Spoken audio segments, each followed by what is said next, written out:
আসসালামু আলাইকুম। তো কেমন আছেন সবাইকে? নতুন একটা ব্লগে স্বাগতম। তো আজকে হচ্ছে বাটা মশলা দিয়ে রান্না করব। অনেক দিন ধরে ইচ্ছা হচ্ছিল বাটা মশলা দিয়ে খাওয়ার জন্য। তো আজকে সকালবেলা এগুলো বাটলাম, পেঁয়াজ, মরিচ। তো এখানে মাংসটা, আমি মুরগিটা ভাইজা নিব। তো মনে করেন যে কিছু মশলা আমি এখানে অ্যাড করে নিছি, যেমন হলুদ, একটু মরিচ দিছি, লবণ, ধনিয়া, তারপর গরম মশলাটা দিয়ে নিছি। এখন আমি বাটা মশলা দেখেন পেঁয়াজ বাটাটা দিতেছি। কিন্তু কিছুটা পেঁয়াজ আমি এমনিতে ভাইজে নিছি, আর এখানে শুকনো মরিচটা আমি বাইটটা নিয়েছি। সারাদিন হাত জ্বলতে জ্বলতে আমার অবস্থা খুব খারাপ হয়ে গেছে। তো আদাও একটু বাড়ছি, রসুনটা ব্লেন্ডার করা ছিল আগে, কালকে করছিলাম। তো এখন সব কিছু আদা অল্প একটু বাইটটা নিয়েছি। টাটকা টাটকা জিনিস দিয়ে আজকে খুব খাইতে ইচ্ছা করতেছিল। বাটা মশলা দেখাইলে কিন্তু গ্রান্ড অন্যরকম আসে, ঠিক আছে? তো প্রায় সময় চেষ্টা করি যাতে বাটা মশলা দিয়ে একটু রান্না করার জন্য, কারণ তরকারির কালারটা খুব ভালো লাগে।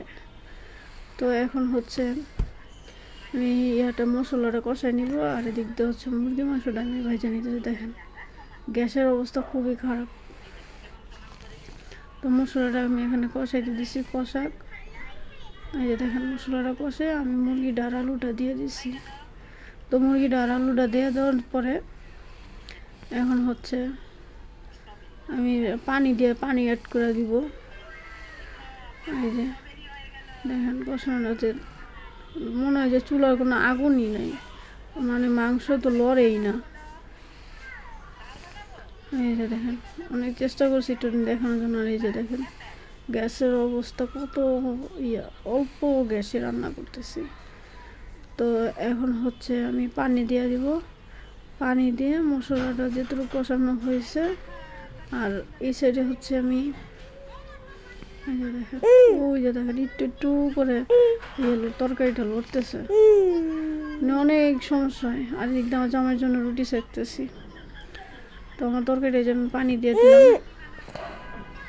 ঢাইকা দিয়ে একটু জলটা কমাবো, মশলা দিয়ে জিরার গুঁড়াটা দিয়ে নামাই দেবো। তো এদিকে পাতাকপি ভাজি করলাম, টমেটো ভর্তা করব। ধন্যবাদ সবাইকে।